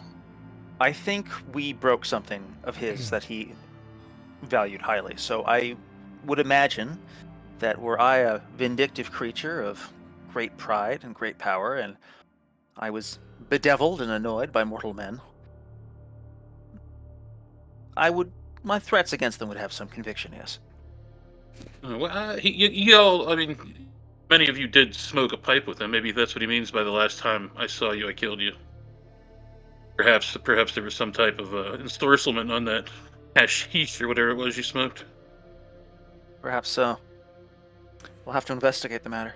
John, did you what's it looking like as far as a class with your 3d6 down the line? I mean, I kind of rolled bad, so Awesome. I got a good strength. I mean, 14. I got a good charisma of 16, and everything else is pretty bad. Like 9, 8, 4 for intelligence. Nice. 4 is not good. 9 and 8 are completely normal. Right. Yeah. But Yeah. yeah. And then 10. Yeah. Wisdom is okay. It's 10. Sounds like one of the mercenaries is getting promoted today. See, 4 intelligence. Can you write? Yeah. So one of the things I like about this is, maybe this is a bit of an opinion, but I think this is true. The attributes actually don't matter. They don't matter unless it's related to the world or the class. So a 4 doesn't mean, like in modern D&D, I think if you're less than 5, you're not sapient. Is that right? I think. You have to be below 3. You can roll a 3. Oh, I thought it was 5. Okay. In 5th edition, they don't really go into that. In older editions, yeah, it was like if you're 3, you're pretty much bestial. Yeah. Yeah, especially for 3rd edition. I would argue in 1970s gaming that is not the case. You know, now it's true it affects like. Actually, I think in this game the only thing it affects though is your maximum languages you can learn and your spells, which in this case wouldn't matter. You are incapable of being a magic user. But yeah, you should roleplay in whatever way is fun for you, in my opinion. So you can be a smart, competent fighter, and that's no problem. But it'd probably be a fighter. What's your wisdom? 10. 10. You could be a fighter or a cleric, I think. Well, actually, no. You have to meet the class prerequisite, so it'd have to be a fighter, I think. You don't I do want actually to clarify, have to meet the prerequisites in Sword and Wizardry. You just can't get your experience point bonus if you don't. Oh, I apologize. He could play a mage. He could play a magician. He wouldn't be a very good one, but that's true too. No, it doesn't actually hold you back until you need to cast 5th level spells, because you can't do that. I actually agree with you, and I think that's one of the most underrated magic users in the game is someone with a really high charisma, and a high, well, basically Magnus, high strength, high charisma. Except your chance of learning a new spell, is going to be pretty dismal. Yeah, but you could take like 1st level spells, in my opinion, and win the game. That's my opinion. Savant. Yeah. Well, anyways, I mean, so let's hop in. Tell. Well, let me. What's your character's name, so that I just add that to. oh, um,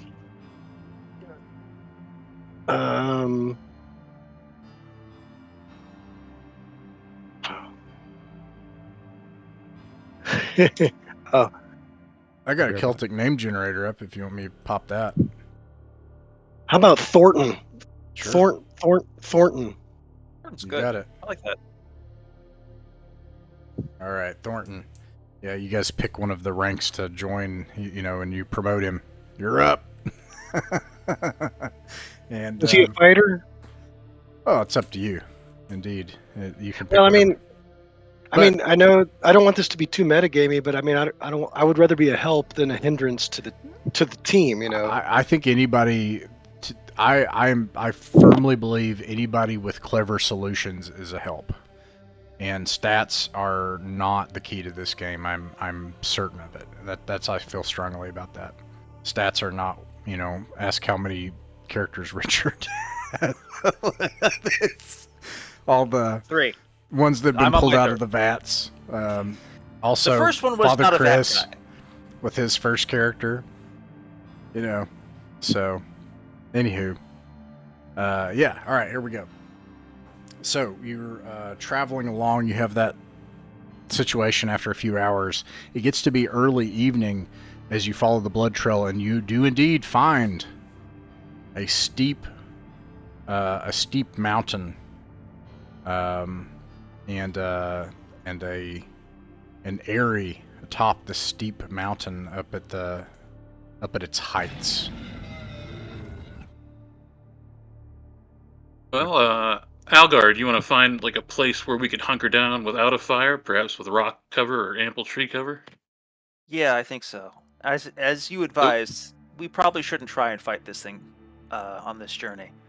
We'll want to bring a Yeah, greater well, force of. we can note. Yeah, we can note when it leaves and when it returns if we just camp here Yes. without a fire. That works. All right. Whether it feeds itself or a nest. If it flies away to go hunting, we might be able to find its nest, and it might. Who knows what treasures we might find there? Not least of all, the bodies of our fallen companions, which we might put to rest. It departs in the night. This black, massive thing in the air. It looks like it shouldn't hold its weight up in the air. It seems to kind of beat the air into submission. And the night passes, and it's gone. So for the first part of the night, this thing is out of its nest. Well, I would propose the moment it leaves, I want to go check out that nest to see if we can find A, the corpses of our fallen brothers, or B, loot. Okay. Do you go alone, or do you have everybody go with you, or part of the group, or Father Bloombad? I mean, like, what as a group? What's the decision while this thing's gone during the night? Well, Okay. how difficult does the ascent look? It will require either a portion of the night using ropes between people, or it will require a roll from everybody involved. What about Or- a fly spell? A fly spell could get somebody a rope to go up to the top and tie it. You just have to hope nothing's up there. If you tie the rope, Before I was able to ferry guys back and forth across the purple worm layer Mhm. over time. yeah, that would just take time. So that would take a portion of the night. So some options here. If you do the fly spell, you could just take a rope and tie it off, and then you don't have to make any checks, and everybody can get up there. Well, the first thing to do is to scout it out. Yeah, you could scout it out. It's dark, so I don't know. Maybe will you toss a torch down? I feel like if we light this place up, that creature will spot us from far away. Mm-hmm. It was at least a full day's travel away where it snatched us, so its hunting area could be massive. You're not wrong. I suspect its sight is uncanny, but well, nothing Yeah. ventured, nothing gained. Do you have spells of night sight as well? No. Unfortunate. Right. So What are we thinking, Father Bloombad? We got here's some options. Either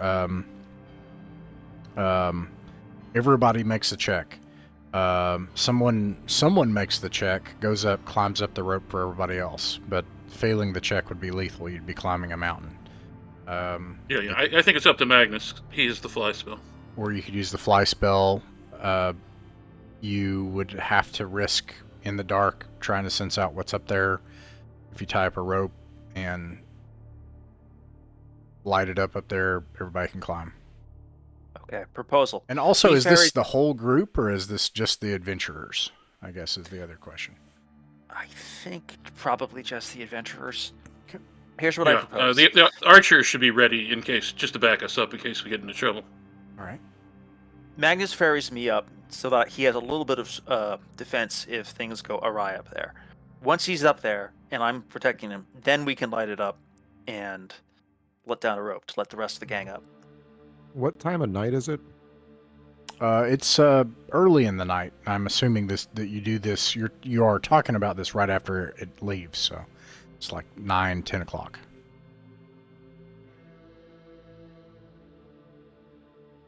Okay, so we're talking about you casting fly, carrying Algar up to the top, air assaulting Algar off over into whatever this is, and then getting help. Then the rope.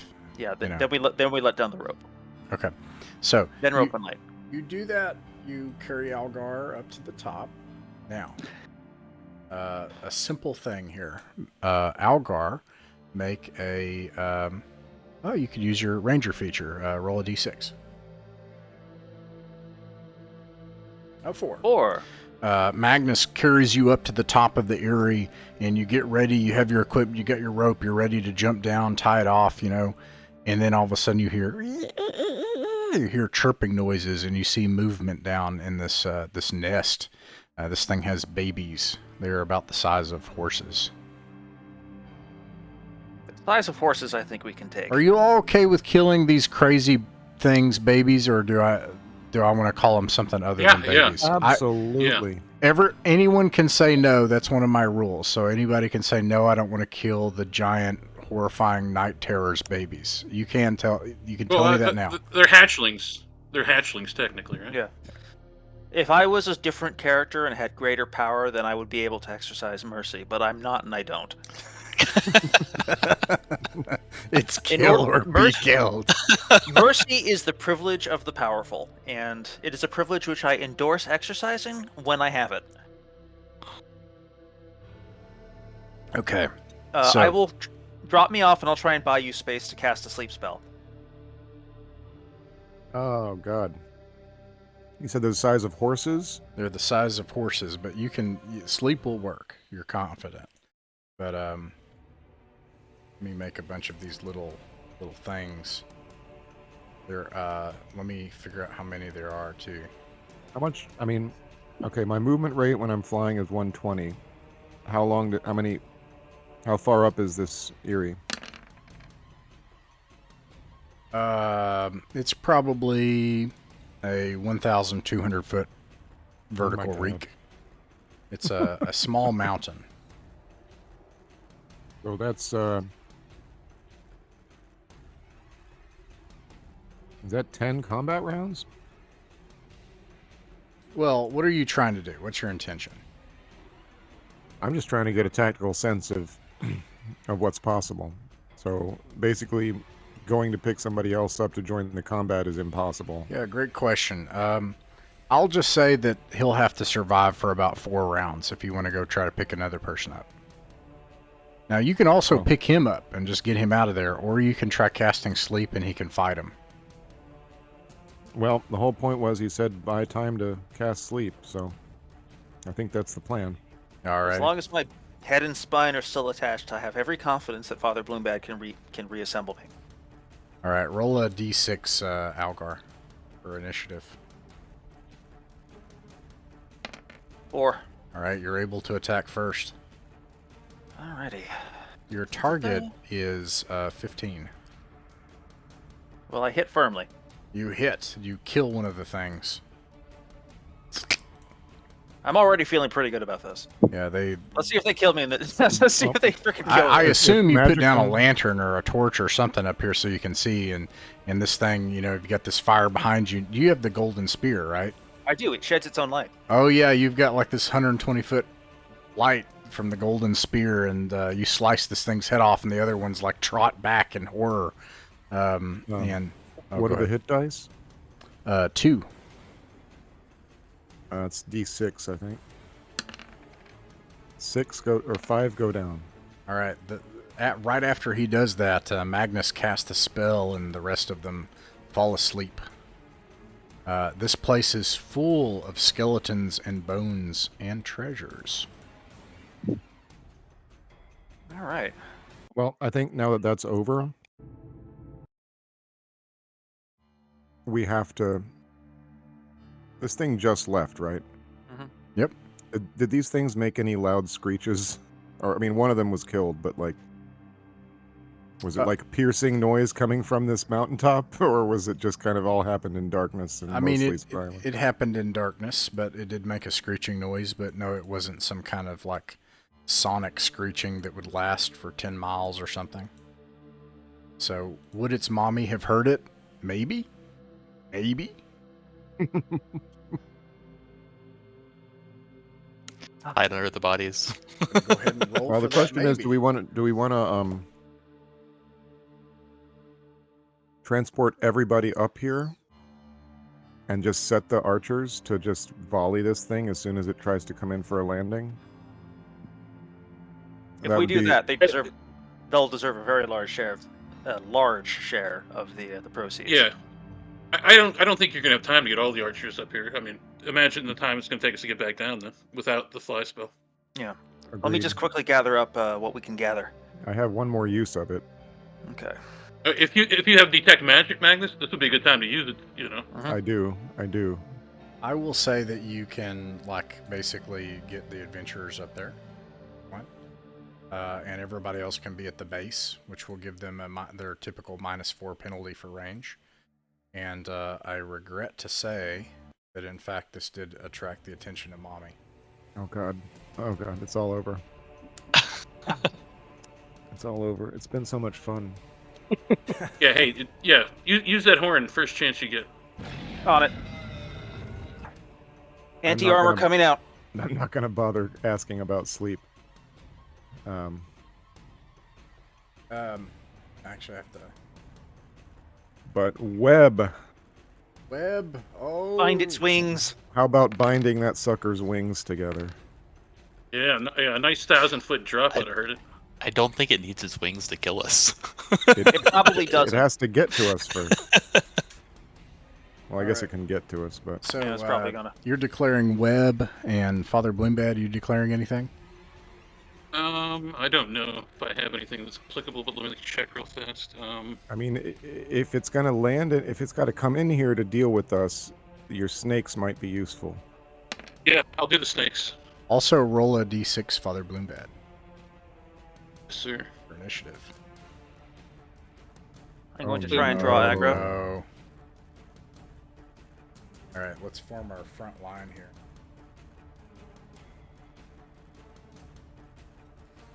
Algar, Flanagan, and Father Bloombad, I presume. Yeah, and some of these archers are going too.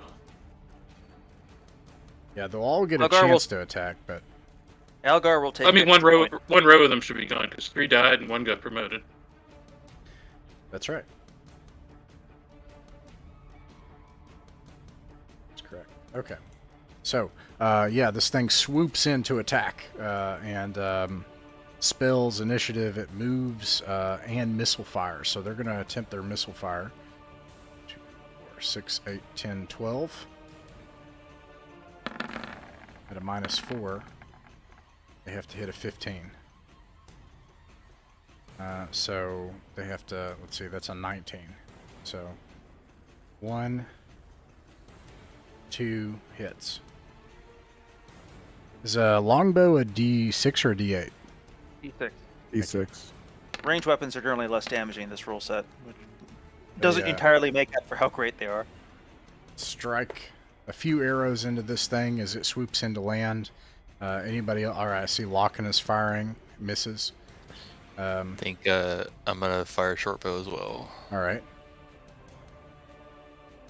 Now, because you have the mercenaries gear, Thornton, you have a spear, so you can choose here if you want to attack from the second rank, or if you want to use a bow, you could do either. Up to you. You try the spear. Yeah. Okay. All right. Yeah, those two miss. This thing swoops in to attack, and it's going to. Let me see what it can. Here.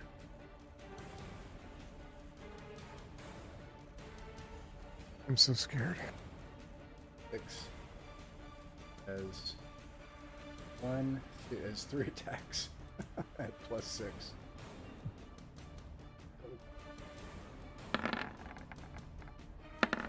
All right, Algar does a. All of them hit me except the 4. My AC is 15. First one is 2d6 with its bite. Its beak Alright. closes down around Algar. You can actually see Algar like as this, twice man-sized beak like closes in around him in his armor, and you take 8 points of damage from that, and then it has 2 claws. It hits with one of them. It has you in its beak, and it comes around with one of its claws to swat you for another 5 points of damage. It rips open one of your armor. You can see Algar's blood fly up into the moonlit air. And that is its turn. Where's my combat thing here? Movement, missile fire, melee. So you all can, any melee attacks, you can do that now. So it currently has Algar. Algar, you can also make your strength save to see if you can get out. Would that stop him from doing the Horn of Blasting? Oh, you can do the Horn of Blasting. If somebody, I apologize, I don't have that ready from the. We had to look it up in the DMG last time. I can look it up right now if you want. Thank you, I really appreciate that. Okay, so yeah, you don't get out. You are stuck in its beak. This is going to cause some problems if it's on the edge of this thing and you're going to cast web. Because it will not be able to fly. That is a problem. Okay, so let's see. Spear misses. And I don't think there are any other melee attacks. It looks like maybe Flanagan actually can do it. Is it currently hovering? Flanagan hits for 8 points of damage. It is not hovering. It's like perched upon the lip of this thing on the edge. Well, web goes off. Okay. Yeah, tell me. Algar, you'll still be able to either attack or activate the Horn of Blasting if you want to try. I just want to make sure I understand what it does. Understood. Has the same effect on structures as a catapult and does 2d6 of damage to creatures, deafening them for 10 minutes as well. Yeah, you could just stick this thing in its face and blow it if you wanted to. You do 2d6 damage. And I think there's a small chance of it exploding, if I recall. Very small. Yeah. Negligible. Yeah. Nothing to worry about. It's fine. That explosion will hit everybody in this Eyrie and blow up the Eyrie and the creature, but that will be a fun way to go if that happened. I still think I should do web. Do you all not agree? Web seems fine. Yeah. Okay, so web goes off then, and this thing is big enough for, I think, for web's whole. Yeah, no, I do want to tell you. I want to warn you what will happen. I think you can cancel it if I recall correctly. The downside is this is perched on the edge of this Eyrie, and without its wings, it will fall, which is good. But it does have Algar in its grip, which is bad. Algar will get another chance to get out. That's basically what it comes down to. Does Magnus still have the fly? Would he be able to fly down and try to grab Algar? Yeah, that sounds cool. If fly is still active, you could try to do that, but then you'll still need to make a check. It is. That'll be still 2 active. checks. So. Okay. I just feel like. Do it. Yeah, it's done. Close air support. You know what to do. So this thing's probably monstrously strong, so I don't know how many turns you want to give it or whatever. But No. anyway, Okay. webs wrap around its body and stick its wings to its. All right. Yeah, you do that. You see this web come out, and all of a sudden, and it screams as its wings are pinned to its side, and it teeters for a moment, and then begins to fall back on the precipice of this thing.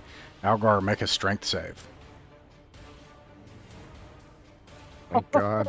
Thank the You light. you peel the talon off of this thing and grab onto the edge of the Eyrie just as it tumbles down the edge. Now let me see if it actually kills it. Let's see. It's 1,500 feet. It'd be pretty That's angry. 150 d6s.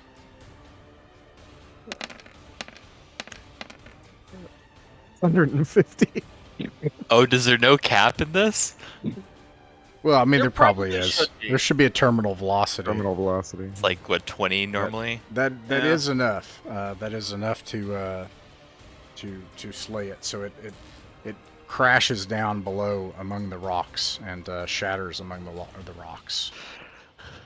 I want to throw one thing in there. I think I lose my grip on the gold spear as I'm clinging to the edge, and just because I love the mental image of this like beam of light falling down and then embedding itself in the corpse of the Nice. thing after, Yeah. Oh, that's and something leaving people us will see from coincidentally far in away. absolute darkness. For a That's moment. that's the birth of a legend for whatever peasant villager is like up late at night, like watching this thing. Well, it from should afar. be. God damn. You look up the treasure. I'm done being heroic. Someone pull me back up. Role play amongst Got you. yourselves. Bernary will come Yeah, over, yeah. clasp you by the forearms, and yank you up. Magnus will push you up. Will assist by pushing you up from below. Yes. Algar, let me heal your wounds. Thank you. Congratulations. There's 7. Yeah. Do you need more? No, 7 is good for now. I do need more, but like it's not a hurry. I'm 23 of 30. You've sealed my bleeding. That's the main thing. What else Sure, am I go going to ahead. do with it? Hit me with There's another 4. I will clap you a hearty 14 strength clap on the back. Well done, my friend. Well done to all of us. Look at all the dead who we have avenged and set to rest. Yes. Speaking All of of these which, men can- are there any remains remaining of our friend, or is it pretty much just we'd have to open up some stomachs to find out? Oh, alas, poor Rumple. I knew him well. The last one. Yeah. The last one. Ah, I will all give four last bear. rites to all of the dead up here. And I'll look for my 50 and Algar's 100 gold. Okay, well, I actually didn't get a chance to cast Detect Magic before. I guess I might as well do it now. oh. Thank you for being part of these shenanigans, everybody. Everything went better than expected. Oh, much better. Not entirely true. I expected us all to make it to Port Town alive. I don't know why. I didn't expect to rock at all. Yeah, that's fair. Who put Well, a rock there? Absolute nonsense. Matt Finch. Matt Finch. That's what's Yeah. up. But you know what? The Well, good news is there ain't no more rocks. Hey, Yeah. it's We're heroes. just the poison. Yeah, ones. it's better than having sticks of them. Yeah, exactly. Is this a very like, all right, chop up and save all the monster bits game, or? Oh, we're eating wings. There's probably some utility in like gathering some rock feathers, if nothing else. But the full-grown ones are at the bottom of the hill. We'll get those later. Yeah. I mean, we should take the head back. It would look good mounted above the mantle at the lodge. Mm-hmm. Assuming the beak's still intact. How big is Oh, the well. head? Holy cow! Yeah, we have enough people to carry it. Yeah, I thought we lost our ranger when the beak first closed on him. That was pretty close. How close? Wait, were you about halfway down, Algar? Or I was a little over halfway down. The damage wasn't the real threat. I knew you guys would be able to kill it in a round or two if we were able to focus fire on it. But that save or die. yeah? Brown I think- trousers, man. I think I would have had one more shot to try and grab you. If you, I'm glad I didn't have to do it. Oh, same. Oof. Oh. Ugh. That was unexpectedly epic. That's a good catchphrase for Swords and Wizardry. Sometimes it should be like that. Unexpectedly epic. Ugh. You may want to just go back home after this. That good? Yeah, I think no, might it be- is. It Yeah, might be it's that good. dangerous to. Well- Yeah, that's actually. So the whole thing was a complete flop, except that we killed a huge monster and got a buttload of treasure we were not expecting. For once, we're randomly generating treasure, and that means we get as much as the system expects us to have. That means we're rich! Normally we're in Rappan Athuk, where there's, like, for treasure. All the real treasure comes from RNG. I was afraid. Well, that's certainly true in my game. I basically don't even bother. You know, it's just like, oh, hey, look, some goblins. Gobulin.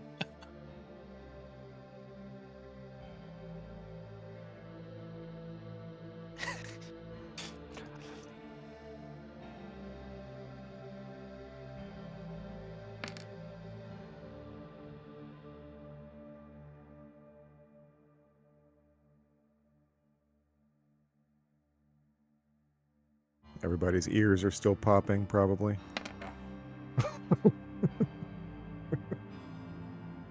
Is there enough like soil up here that we can bury the remains that we find? I doubt it. Well, I mean the monsters are shitting up here, so I mean there should be some accumulation. That's a good point. Make some cairns. Yeah. We'll busy ourselves doing that till dawn, probably, huh? Yeah, you could take the next day or two, essentially, to do what I'm about to describe here, I think. You could build cairns, provide the appropriate rituals. It would be very difficult to try to bring them back. No, that's not true. You could actually just carry them. I'm wrong. It's 2 days' journey, so you could carry them home.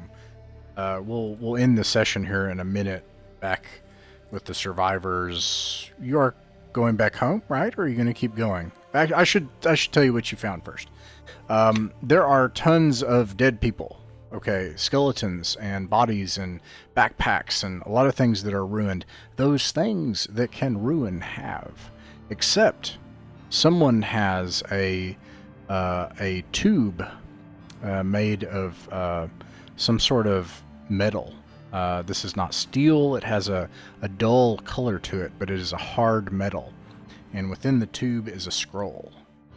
And apart from that, the many coffers and bags of coins of hundreds of peoples who have fed the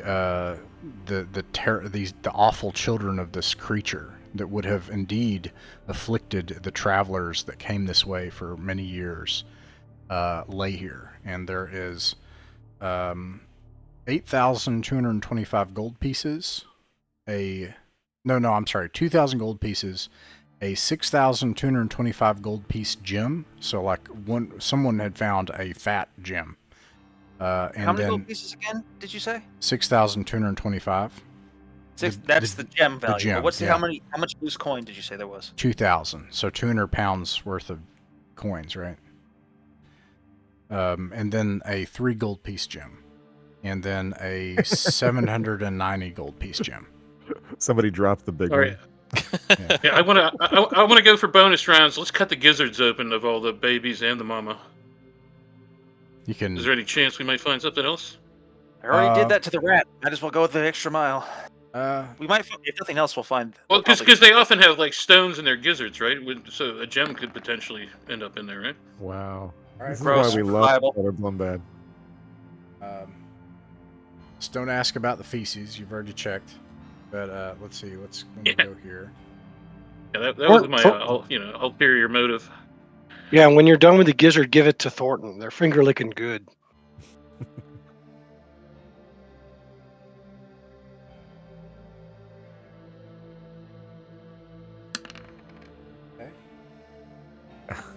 For some reason, the image in my head now is like the people making the boiling oil to to pour on people. Also, it's the same cauldron that they toss the rock gizzard into for deep frying.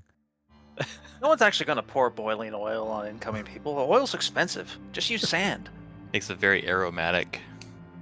Well, yeah, but then it's not a deep fryer anymore. It smells like green cars. It's all sunflower seed oil. That is labor intensive. Can you imagine? The sunflower. That's an evil empire. In this day, whichever one is making the sunflower seed oil, that's a bad setup. You We're going to boil find you alive in truffle oil. when you cut open this thing, Father Bloombed, you find a skeleton of a person, mostly decomposed. In their bag, most of their belongings are ruined, and their blade has long since rusted. But you find 7 silver pennies, and a large sloshing vial about this big of red fluid. All right. I'll just let Magnus have that red fluid. He might be able to figure out what it is. I did cast detect magic, just to remind you. Yeah, and so you find that scroll. With Okay. Yeah. All right. And so I can't remember. Potions are according to the book, they could be magical. They might not be. Depends on the referee. Yeah, I think like, this one is in it- particular, I agree, is magical. Okay. What a day! What a Yeah. week! So, somewhat of a successful failure. Mostly fail. I mean, you lost a comrade, so that's terrible. Oh, we didn't Mission close. failed successfully. Yeah. And then, welcome, Thornton. If you felt rushed and you want to take some time to think about the class, the selections you can make by all means, and of course your equipment as well. You can start with the remains of one of the mercenaries, though, and you can have so this is, you don't have to pay for this because it's on somebody who's dead. A leather armor, a spear, and a longbow. And anyways, you travel back with the hoard of treasure that you found from the Rock's Nest.